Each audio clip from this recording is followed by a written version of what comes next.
What does it really take to master a game that has more possible moves than there are atoms in the entire universe? Well, for one guy, it was never just about mastery. It was about a kind of dominance that has totally reshaped the game itself.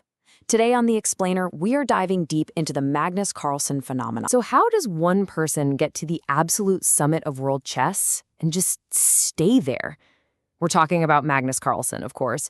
And his story isn't just about winning. It's about a level of control so total that it's left everyone, rivals, commentators, even legends from the past, struggling to even find the words for it. Okay, think about this. Winning the classical chess title, that's the ultimate dream for any grandmaster. Winning the rapid and blitz titles, that makes you a speed demon, a specialist. But holding all three at the same time, that was something people thought was pretty much impossible. Until Magnus just went and did it. To really get how, we've got to go all the way back to the beginning. Long before he was even a grandmaster, Magnus Carlsen was showing signs of an intellect that was just on a different plane of existence. And we're not just talking about being a smart kid. We're talking about a kind of deep cognitive power that showed up really, really early. The signs were all there, and they're kind of mind-blowing. At age 2, he's solving 50-piece puzzles. By 4, he's building these super complex Lego sets. The ones meant for kids 10 years older than him. And then at 5, he memorizes every single country, its capital, and its flag. That same year, his dad, who's a decent amateur player, introduces him to chess. But Magnus, he wasn't really into it at first. The spark that lit the fuse came from something a lot more human. And there you have it. That's all it took. A classic sibling rivalry. That desire unlocked this incredibly deep personal motivation. He started spending hours and hours just by himself, moving pieces, figuring out combinations, replaying games. It wasn't about formal lessons at that point.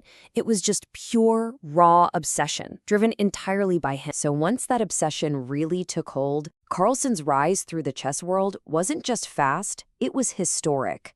He didn't just climb the ladder like everyone else, he basically took a sledgehammer to it, creating a whole new idea of what a young prodigy could do. And you can just see that obsession playing out on this timeline.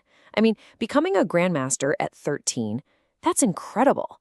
But then look what happens next. He smashes the 2,700 rating barrier, which is elite territory, and then the super elite 2,800 barrier, years ahead of anyone else.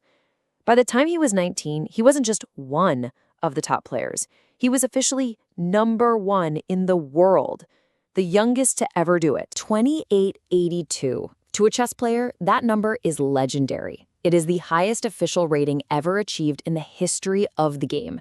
It's a mark that even pushed past the great Garry Kasparov.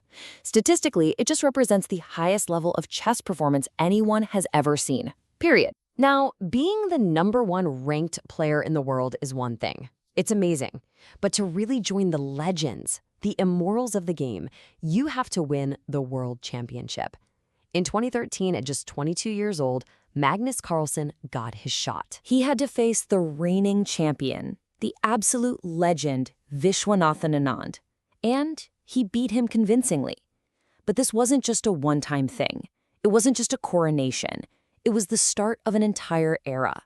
Because winning the title is one thing, but holding on to it against every top challenger in the world, that's something else entirely. And he just kept doing it. He beat Anand again in a rematch. He managed to outlast Sergei Karyakin, a brilliant defensive player they literally called the Minister of Defense. Then he took on his biggest rival, the world #2, Fabiano Caruana, and won. He proved over and over again that no matter who the challenger was, he was simply in a class all by himself. Okay, so a record like that brings up the big question, right? What makes him so damn good? What is his secret? Well, the answer really lies in his evolution. He transformed his playing style into the most dangerous weapon you can have, one with no weaknesses. See, when he was a teenager, he was this swashbuckling attacker, fearless, sacrificing pieces. It was exciting to watch. But the absolute top players in the world could prepare for that. So to beat them, he evolved into a universalist. Now he plays any kind of opening, he's comfortable in any type of position. Trying to prepare for him is like trying to catch smoke in your hands. It's just impossible. Even Garry Kasparov, who coached him for a little while, pointed to this incredible intuition he has. He said Carlsen just knows what to do in any position. It's a deep, almost mystical feel for the board, not just brute calculation. It's a quality he shares with some of the greatest champions of the past, like Anatoly Karpov. But if he has one signature strength, one killer move, it's this: the endgame.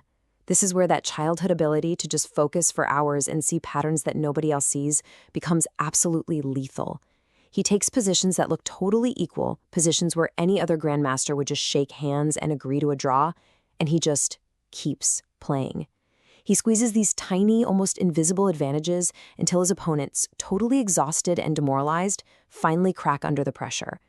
He calls it pure chess, where computer prep is useless and it's all down to raw talent. All of this insane success on the chessboard has let Carlsen do something very few chess players ever get to do: become a true global star. His influence has just exploded out of the chess bubble and right into mainstream culture. I mean, he's modeled for fashion brands, he's been honored on the field at his favorite soccer club, Real Madrid, he's done 60 Minutes and the Colbert Report, he was even named one of Time magazine's 100 most influential people. He made the chess grandmaster a cool global brand and brought the game to a whole new audience. And then there's this story, which is almost too perfect. It really shows you how his mind works. He proved his strategic genius isn't just for chess. In 2019, for a moment, he actually hit the #1 spot in the entire world in Fantasy Premier League football. He out-strategized over 7 million other players. It was just this amazing, fun little flex of his analytical brain in a completely different world. So, all of this leaves us with the big one, the ultimate question. Is he the GOAT? The greatest of all time? You know, those debates are always tough, comparing across different eras. But here's what's not up for debate: his legacy. With record-shattering ratings, an era of unmatched dominance, and a style that's both universal and totally his own, Magnus Carlsen has already carved out his place on the Mount Rushmore of chess, a true phenomenon of the mind.